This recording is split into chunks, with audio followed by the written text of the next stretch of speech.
आप देख रहे हैं इंडिया टाउन न्यूज, भारत की बात। नमस्कार, स्वागत है आपका हमारी खास बुलेटिन खबरें राजनांदगांव में और मैं हूं आपके साथ सुरभि शुक्ला। बुलेटिन में जाने से पहले आइए नजर डालते हैं आज की हेडलाइंस पर। राजनांदगांव में महिला आरक्षण पर बहस तेज, चौराहों से चौपाल तक गूंजा मुद्दा। 33% आरक्षण पर बंटी राय, महिला सशक्तिकरण या सियासी राजनीति। कलेक्टर की बैठक में मनरेगा कार्यों की समीक्षा, लंबित कामों को जल्द पूरा करने के निर्देश, लापरवाही और पर होगी कार्रवाई और राशि वसूली। ऑपरेशन मुस्कान में पुलिस की सफलता, पुलिस ने नाबालिग को सुरक्षित किया बरामद।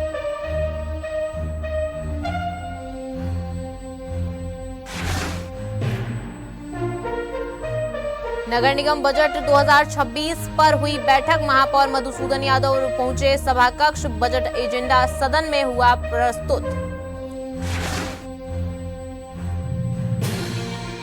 नगर निगम बजट में घाटे से लाभ का दावा, विपक्ष ने उठाए आंकड़ों पर गंभीर सवाल, कागजी खेल का लगाया आरोप।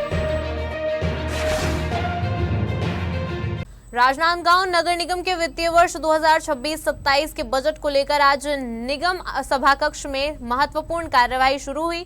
बैठक की शुरुआत निर्धारित समय पर हुई, जिसमें महापौर मधुसूदन यादव, निगम आयुक्त, पार्षद एवं संबंधित अधिकारी उपस्थित रहे।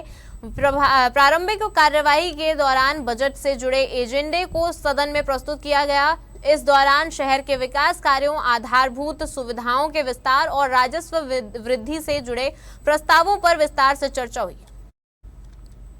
जानकारी के अनुसार बजट में साफ सफाई व्यवस्था, सड़क निर्माण, जल आपूर्ति, स्ट्रीट लाइट और शहरी विकास से जुड़े प्रमुख मुद्दों को प्राथमिकता दी जाएगी। बैठक के दौरान पक्ष और विपक्ष के पार्षदों के बीच कुछ मुद्दों पर हल्की नोकझोंक भी देखने को मिल सकती है। हालांकि कार्यवाही लगातार जारी रही। वह बताया जा रहा है कि इस बजट में आम जनता को राहत देने वाले प्रावधानों के साथ शहर के विकास कार्यों को नई गति देने की दिशा में कई महत्वपूर्ण निर्णय शामिल किए जा सकते हैं। बजट पारित होने के बाद शहर में विकास कार्यों के तेज होने की उम्मीद जताई जा रही है। फिलहाल नगर निगम की बैठक जारी है और सभी बिंदुओं पर विस्तृत चर्चा के बाद अंतिम निर्णय लिया जाएगा। राजनांदगांव नगर निगम 2026-27 की बजट प्रस्तुत करने के लिए राजनांदगांव के प्रथम नागरिक महापौर मधुसूदन यादव अपने पूरे भाजपा पार्षद दलों के साथ में यहाँ नगर निगम के सभागार में पहुंच चुके हैं। और तस्वीरों में आप देख पा रहे होंगे, ये इस वक्त की सबसे बड़ी ब्रेकिंग न्यूज आपको दिखा रहे हैं केवल इंडिया टाउन न्यूज पर कि सभा कक्ष में सभापति के उपस्थिति में उनके समक्ष में अभी बजट प्रस्तुत किया जाएगा। इस बजट के बारे में आपको बता दें कि तमाम नगर निगम के अधिकारी कर्मचारी यहाँ पर मौजूद है और वहीं पूरे पार्षद दलों की भी उपस्थिति, चाहे वो सत्ता पक्ष हो चाहे वो विपक्ष के पार्षद हो, वो सारे लोगों की उपस्थिति के बीच में अभी नगर निगम की बजट जो है वो 26-27 की प्रस्तुत होने वाली है। वही आपको बता दें कि इस नगर निगम के बजट को लेकर के इसकी कार्यवाही जो है वो राजकीय गीत से शुरू की जाएगी और राजकीय गीत से शुरू करने के बाद अध्यक्ष जो है सभापति, उनके समक्ष में तमाम राजनांदगांव के नगरीय निकाय विषयों को लेकर के यहाँ की कार्यवाही जो है वो शुरू की जाएगी। राजनांदगांव नगर निगम का इस वर्ष का बजट राजनीतिक बहस का केंद्र बन गया है। जी हां, बीते वर्ष जहां निगम का बजट 22,95,000 रुपए के घाटे में था, वहीं इस बार 15 लाख रुपए के लाभ का बजट प्रस्तुत किया गया है। इस बदलाव को लेकर सत्ता पक्ष और विपक्ष आमने सामने हैं। नगर निगम के बजट में आए इस अचानक बदलाव ने सियासी माहौल को गर्म कर दिया है। आपको बता दें कि विपक्ष ने बजट पर सवाल उठाते हुए कहा है कि धरातल पर किसी बड़े विकास कार्य के स्पष्ट संकेत नहीं दिख रहे हैं। ऐसे में लाभ का बजट कैसे संभव है? नेता प्रतिपक्ष ने आरोप लगाया है कि यह बजट कागजी आंकड़ों का खेल है और वास्तविक वित्तीय स्थिति इससे अलग हो सकती है। वहीं दूसरी ओर निगम प्रशासन और सत्ता पक्ष ने इन आरोपों को खारिज करते हुए कहा है कि बेहतर वित्तीय प्रबंधन, खर्चों में कटौती और योजनाओं के प्रभावी क्रियान्वयन के कारण यह सकारात्मक बदलाव संभव हुआ है। उनका दावा है कि यह बजट पारदर्शिता और संशोधनों के सही उपयोग का परिणाम है। हमारे माननीय महापौर मधुसूदन यादव जी जा रहा है, ये उनके अभी नया इसमें दूसरा बजट पेश किया जा रहा है। इन्होंने पिछले वर्ष जो बजट इन्होंने पेश किया था तो 22,95,000 घाटे का बजट पेश किया था, और अभी जो बजट पेश किए हैं उसमें 15 लाख का लाभ का बजट पेश किया है। तो मुझे ये समझना पड़ेगा, सोचना पड़ेगा कि एक साल में इन्होंने आज तक लाभ का प्रोजेक्ट पेश कर रहे हैं, यहाँ कर्मचारियों का वेतन नहीं मिल रहे हैं, फिर प्लांट बंद हो जा रहे हैं फिटकरी की वजह से, अन्य कर्मचारी परेशान हैं, रोड नहीं बन पाए हैं। जो पिछले जो बजट में इन्होंने 29 बिंदु जो लाए थे उसमें से केवल 4-5 बिंदु पर ही इन्होंने कल जाके उस स्वीकृति मिली है, एक साल लग गए, और कोई उनमें नया काम तो साल भर में कोई दिखा नहीं है। आप खुद साल भर के अंदर शहर की क्या सौंदर्यीकरण हुई है, क्या नया निर्माण हुआ, आप खुद जान सकते हैं। केवल अभी स्वच्छता के तहत इन्होंने केवल पुताई और बाउंड्री वाल का पुताई का और इंटरलॉकिंग काम दिखा, यही दिख रहा है और कुछ नहीं। पिछले बार हमने 29 पॉइंट दिए थे, उसमें से 21 पॉइंट को हमने टच किया है, और बजट जो होता है वो अल्पकालिक और दीर्घकालिक दोनों रूप में होता है। कुछ ऐसे कार्य हैं जो अल्पकालिक थे जो नहीं हो पाए, और कुछ ऐसे कार्य हैं जो दीर्घकालिक हैं वो प्रारंभ होने की स्थिति में। और हम सब जानते हैं कि बजट प्रावधान की उम्र 2 वर्ष की होती है, तो पहले वर्ष और इस वर्ष मिला करके शेष कार्यों को भी हम टच करेंगे और उसे पूर्ण करेंगे। किसी को शंका करने की आवश्यकता नहीं है। अभी विपक्ष के लोगों ने चर्चा प्रारंभ किया है, आपको इंतजार करना होगा हमारे जवाब का कि पिछले वित्तीय वर्ष की बजट में हमने कितना काम किया, इस वित्तीय वर्ष में जो हमने बजट प्रावधान किया है उसे हम कैसे पूरा करेंगे, और नगर निगम के साथ साथ नगर निगम की आय बढ़ाने में, नागरिकों की सुझाव में और उनके सुझाव को पूर्ण करने में कैसे संतुलित रूप से इस वित्तीय वर्ष में काम करेंगे।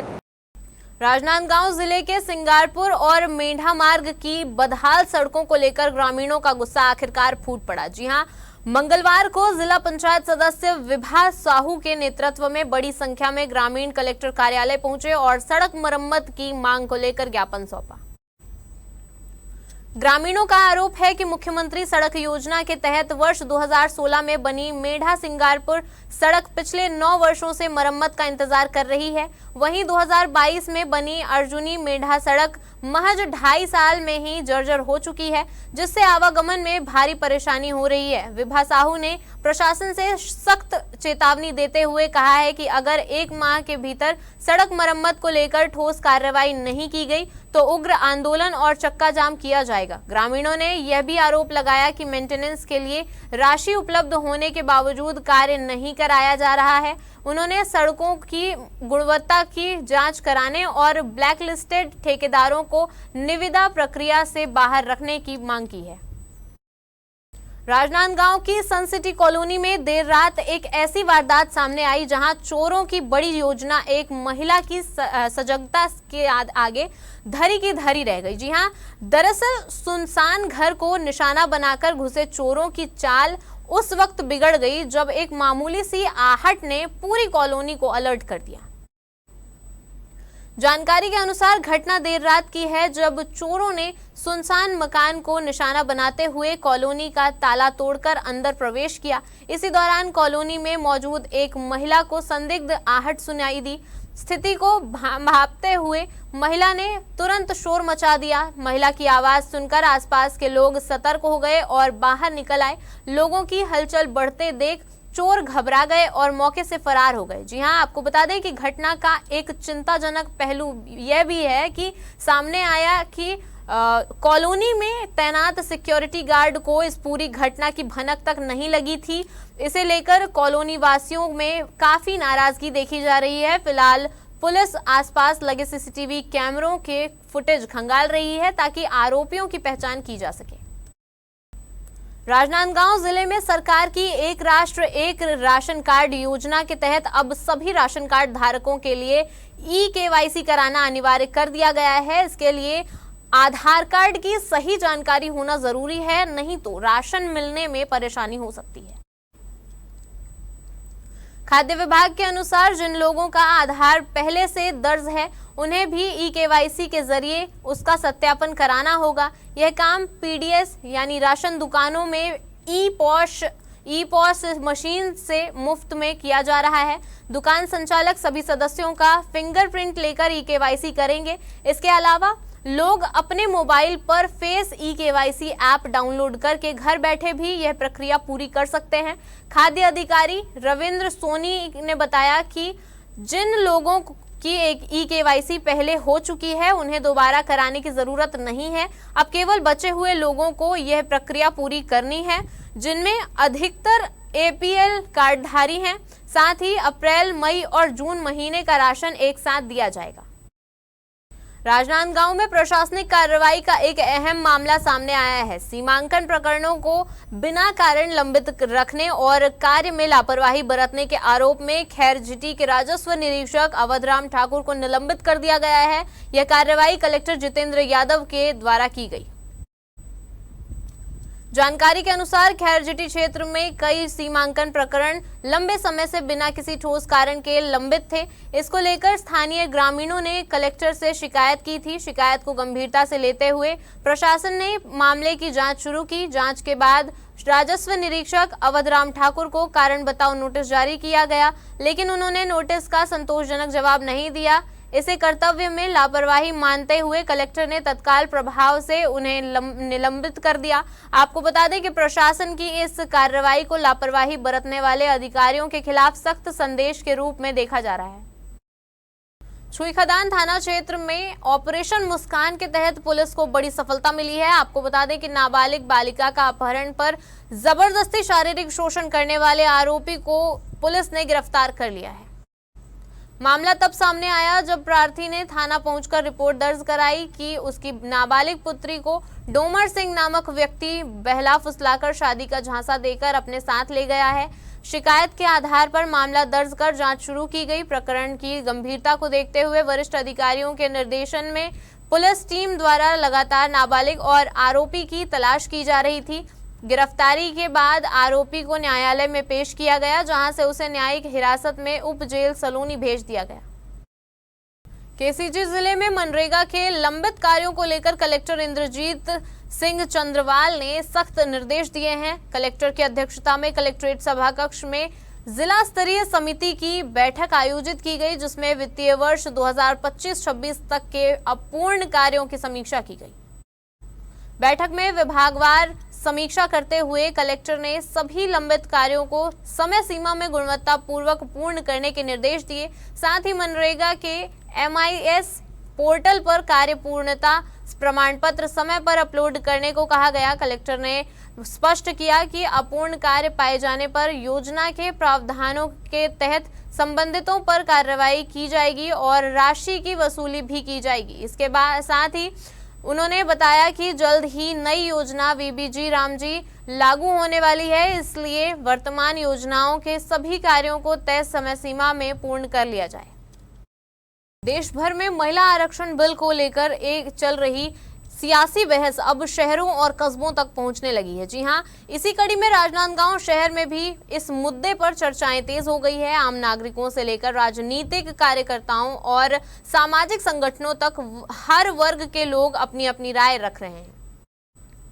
हाल ही में संसद में इस बिल को लेकर हुई बहस और राजनीतिक बयानबाजी के बाद देश भर में माहौल गरमाया हुआ है। एक ओर इसे महिला सशक्तिकरण की दिशा में ऐतिहासिक कदम बताया जा रहा है, तो वहीं विपक्षी दल इसके क्रियान्वयन और समय को लेकर सवाल उठा रहे हैं। राजनांदगांव में भी चौराहों, चाय दुकानों और सामाजिक बैठकों में लोग इस विषय पर खुलकर चर्चा कर रहे हैं। युवाओं का मानना है कि इससे राजनीति में महिलाओं की भागीदारी बढ़ेगी, जबकि कुछ लोग इसे चुनावी रणनीति के तौर पर भी देख रहे हैं। कुल मिलाकर महिला आरक्षण बिल को लेकर राजनांदगांव में चर्चाओं का दौर जारी है और आने वाले समय में यह मुद्दा स्थानीय राजनीति में अहम भूमिका निभा सकता है। देश भर में चल रहे महिला आरक्षण बिल को लेकर के सियासी बहस अब तेज होते नजर में आ रही है। वहीं अब ये सियासी बहस जो है वो शहरों तक भी पहुंचने लगी है, जिसकी चर्चाएं अब राजनांदगांव शहर में भी लगातार बढ़ते जा रही है। अभी हमारे साथ में राजनांदगांव के महापौर प्रथम नागरिक मधुसूदन यादव जी मौजूद है। यादव जी, किस प्रकार से महिला आरक्षण को देखते हैं और क्या इसमें महिलाओं के लिए खास होने वाला है? देश की आधी आबादी के लिए ये बहुत ही प्रासंगिक और लंबित मांग है कि महिला आरक्षण 33% लोकसभा और विधानसभा में भी होना चाहिए। हम सब लोग जानते हैं कि 74वें संशोधन के आधार पर कांग्रेस के ही प्राइम मिनिस्टर श्री राजीव गांधी जी ने इस देश में स्थानीय निकाय में 33% आरक्षण लागू किए थे। और आज यदि कांग्रेस या विपक्षी दल इसका विरोध कर रहे हैं तो केवल उनको 40 वर्षों में इस बिल को लाने का अवसर प्राप्त नहीं हुआ या वो लाना नहीं चाहे, इस दृष्टिकोण से ही विरोध कर रहे हैं ताकि इसका क्रेडिट बीजेपी ना ले जाए। लेकिन सरकार किसी की भी हो, जब राजीव गांधी जी ने ये बिल लेकर के आए थे तो अन्य दलों ने जो विपक्ष में थे, जिसमें बीजेपी भी थी, उन्होंने इफ एंड बट नहीं कहा। लेकिन आज कांग्रेस की नीयत खराब है, वो इफ एंड बट कर रहे हैं। उनके सहयोगी दल जो है वो भी इफ एंड बट कर रहे हैं। सीधे सीधे साफ बता दे किसी बिंदु को आधार बना करके 33% आरक्षण को क्यों रोका जा रहा है। इस बात का जवाब कांग्रेस के पास नहीं है। वो केवल बिंदुओं के आधार पर चर्चा करना चाहते हैं। हम सब जानते हैं कि 28 में परिसीमन होना है। परिसीमन में 71 के जनगणना के आधार पर अब तक के सीटों के निश्चित किया गया है। अब 11 के जनगणना के आधार पर सीटों का निर्धारण होना है। तो स्वाभाविक है कि 71 के जनगणना में और आज की जनगणना में भारत की आबादी में जमीन आसमान का अंतर आया है, इसलिए लोकसभा की सीटों पर भी फर्क पड़ेगा। विपक्ष का कहना है कि 23 में इस बिल को ला लिया गया था, लेकिन जो भाजपा की सरकार है उनके द्वारा लागू नहीं किया गया। 23 में इस बिल पर एक सैद्धांतिक सहमति बनी कि हम आने वाले समय में महिलाओं को 33% आरक्षण विधानसभा और लोकसभा में देंगे। और जब उसका पूरा प्रारूप तैयार होकर के बिल को लोकसभा के अंदर प्रस्तुत किया गया तो ये लोग 23 की बजाय आज की भूमिका इनकी 23 में अलग थी और आज की भूमिका अलग थी। आज उन्होंने इसमें कारण लगाते हुए अपने ढंग से महिला आरक्षण को अस्वीकृत कर दिया। विपक्ष का ये भी आरोप है कि जो बिल अभी वर्तमान में लाया गया है ये एक केवल चुनावी मुद्दा बताया उन्होंने। भाई 23 में कोई चुनाव था क्या? आज कोई आम चुनाव है क्या? ये बात ठीक है, कुछ प्रदेशों में चुनाव हो रहे हैं, लेकिन आज कोई आम चुनाव नहीं है और 23 में भी कोई आम चुनाव नहीं था। 24 में आम चुनाव था और अभी आम चुनाव पूरे देश के अंदर 28 के बाद यानी लगभग 29 के प्रथम 3 वर्षों के अंदर होंगे। इसके बाद यदि इसे चुनावी मुद्दा कहा जाता है तो ये गलत है। महिला आरक्षण बिल को लेकर के सियासत अब तेज हो चुकी है। राजनांदगांव के गलियारों में भी इसकी चर्चाएं शुरू हो चुकी है। इस विषय को लेकर के विपक्षियों के क्या कुछ कहने रहते हैं, सारी चीजें आप अन्य तस्वीरों पर देखिए। महिला आरक्षण को जिस प्रकार से विपक्ष और कांग्रेस ने जानबूझकर षड्यंत्र पूर्वक रोका, इससे पूरे देश की महिलाओं का राजनीतिक करियर आहत हुआ है और कहीं ना कहीं पूरे देश में जो महिलाओं को समान दर्जा देने के लिए या उनको 33% आरक्षण देने के लिए जो भारतीय जनता पार्टी ने एक बहुत अच्छी पहल की थी कि एक दायरा बढ़ाकर, सीटें बढ़ाकर परिसीमन के माध्यम से उनको उनका अधिकार दिया जा रहा था, जिस पर कांग्रेस ने शुरू से राजनीति की और इस बार भी एक गलत हवा बनाकर, भ्रम फैलाकर कि दक्षिण की सीटें कम होगी, जबकि मोदी जी ने साफ 50% सीटों पर आरक्षण बनाया। जहां यूपी की 80 सीटें हैं उसको 120 की 50% बढ़ाया और दक्षिण की भी 59 सीटों को बढ़ाते हुए लगभग 25% बढ़ा के 39 को 59 किया गया। जी बिल्कुल, आप ठीक बोल रहे हैं। महिला आरक्षण बिल बिल्कुल चर्चा में है और जिस तरह से देश में पूरे महिलाओं को ठगा जा रहा है और पूरे देश में झूठ फैलाया जा रहा है, बहुत ही निंदनीय है। जबकि भाजपा द्वारा ये झूठ फैलाया जा रहा है कि महिला आरक्षण बिल गिर गया है। और तो अगर ऐसा होता तो 20 सितंबर 2023 को फिर प्रधानमंत्री जी 9:31 में ट्वीट करके क्यों बधाई दे रहे थे कि महिला आरक्षण बिल पास हो चुका है और फिर इसके बाद हम सभी पार्टियों ने सर्वसम्मति से पास किया है। तो और आज जो बिल गिरा है वो महिला आरक्षण बिल नहीं है, वो परिसीमन के बिल के लिए आया हुआ था, जिसको महिला आरक्षण के बिल में लपेट के परिसीमन का बिल लाया जा रहा था और एक छत्र राज्य चलाने की कोशिश कर रही थी। ये भाजपा की राजनीति बिल्कुल महिला विरोधी राजनीति है। महिला हमारे खास बुलेटिन खबरें राजनांदगांव में फिलहाल इतना ही। अब मुझे दीजिए इजाजत और आप देखते रहिए इंडिया टाउन न्यूज, भारत की बात। नमस्कार। आप देख रहे हैं इंडिया टाउन न्यूज, भारत की बात।